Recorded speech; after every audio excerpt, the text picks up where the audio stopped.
وكفى وسلام على عباده الذين اصطفى أما بعد أعوذ بالله من الشيطان الرجيم بسم الله الرحمن الرحیم. صدر جلسہ، آج میں اس عظیم الشان جلسے میں اس عظیم المرتب شخصیت پر روشنی ڈالنے کی جسارت کر رہی ہوں. وہ درس گاہ رسالت اور تربیت گاہ نبوت سے سند یافتہ ہے، یعنی وہ حضرت عمر بن خطاب رضی اللہ عنہ کی ذات اقدس ہے. کون عمر؟ جو در کعبہ کو کھلوائے اسے عمر کہتے ہیں. جو رب کا دین منوائے اسے عمر کہتے ہیں. جسے خدا سے مانگا اس کے آفاق کے پیغمبر نے دعائیں نبی کی لاج رکھی.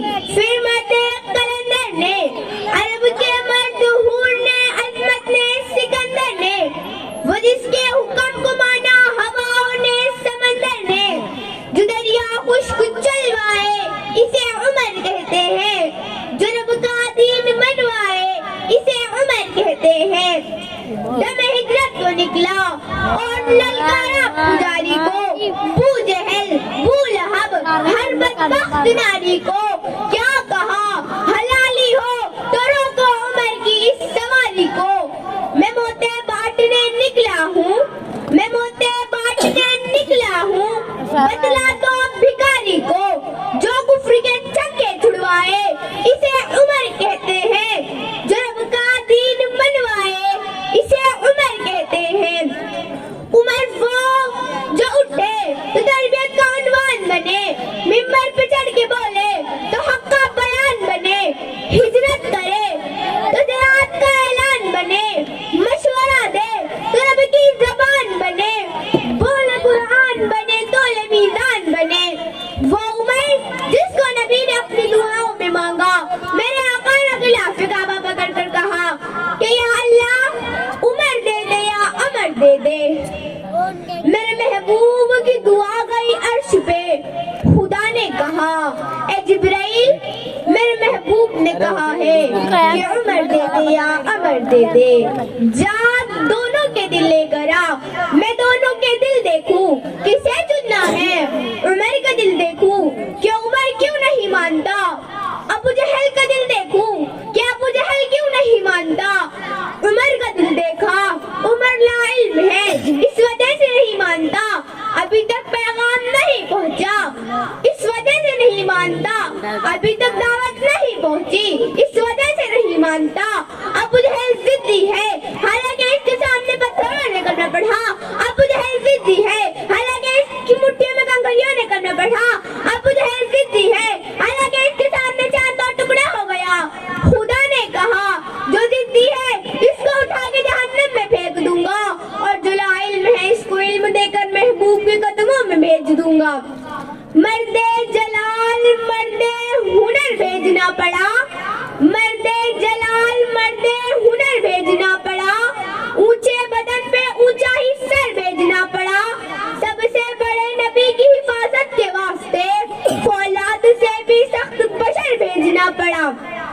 بڑھنے لگا تھا دور جہالت کی فوج کا، بڑھنے لگا تھا دور جہالت کی فوج کا. روئے زمین پر رب کو عمر بھیجنا پڑا. وہ آج دنیا کا حکمراں تھا. جب میں تاریخ میں یہ پڑھتی ہوں کہ اس نواز اسلام مربع میں اسلام پر حکومت کی تو میں کہتی ہوں وہ آج دنیا کا حکمراں تھا. اور جب میں یہ پڑھتی ہوں اس کے سائے سے کفر لرزتا تھا تو میں کہتی ہوں وہ آج دنیا کا حکمراں تھا. اور جب میں یہ پڑھتی ہوں اس کے سائے سے شیطان بھاگتا تھا تو میں کہتی ہوں وہ آج دنیا کا حکمراں تھا. اور جب میں یہ پڑھتی ہوں وہ یتیموں اور بیواؤں کا بوجھ اٹھایا کرتا تھا. اور جب میں یہ پڑھتی ہوں وہ عید کا سرہانہ لے کر درخت کے سائے میں سو جایا کرتا تھا. اور جب میں یہ پڑھتی ہوں بیت المقدس کو فتح کرنے گیا، خود پیدل تھا اور سواری پر غلام تھا تو میں کہتی ہوں وہ حکمراں بھی مگر کہاں تھا.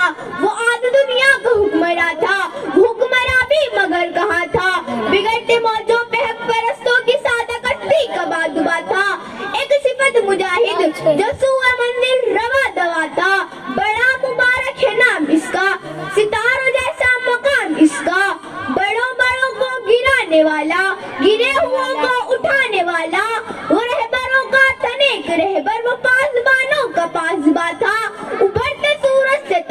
مانگا, سمندروں سے خراج مانگا, کسے خبر تھی کہ اس کا سکہ جہاں میں جاری کہاں کہاں تھا.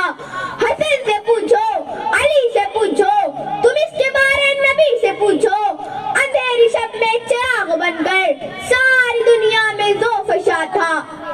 باد بہاری کی طرف گزرا عراق کے وروم سے, ابرے گرم بن کر اٹھا ایران پہ برسا عمر. ماں بعد ختم المرسلین کوئی نبی آنا نہیں, یہ سلسلہ چلتا اگر ایک نبی ہوتا عمر. وما علینا الا البلاغ المبین. ماشاء اللہ.